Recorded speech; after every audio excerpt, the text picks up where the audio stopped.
3 నెలల తర్వాత కళ్యాణ్ కోమాలో నుంచి బయటకొస్తున్నట్టు గుర్తుగా మిషన్‌లో రీడింగ్స్ మారుతుంటాయి.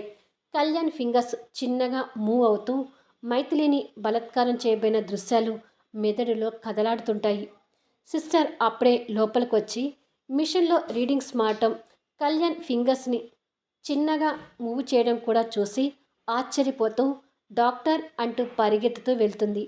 కొన్ని క్షణాలకి డాక్టర్ అక్కడికొచ్చి కళ్యాణ్‌ని చూస్తూ బయట పేషెంట్‌కి సంబంధించిన వాళ్ళు ఉన్నారు. త్వరగా పిలవండి అని సిస్టర్‌కి చెప్పి కళ్యాణ్‌ని చెక్ చేస్తుంటాడు. కళ్యాణ్‌కి లోయ ప్రాంతంలో జరిగింది అంతా మైండ్‌లో తిరుగుతూ ఆ దృశ్యాలు కల్పిస్తున్నట్టుగా ఉంటాయి. అప్పటి వరకు కళ్యాణ్ ప్రాణాల మీద ఆశ వదులుకొని ఉన్న అర్జున్, ఆర్య సిస్టర్ చెప్పింది విని పట్టలేనంతగా సంతోషపడుతూ లోపలికి వస్తుండగానే కళ్యాణ్ కోమా నుంచి పూర్తిగా బయటపడుతూ మైథిలి అని గట్టిగా అరుస్తూ లేచి కూర్చుంటాడు.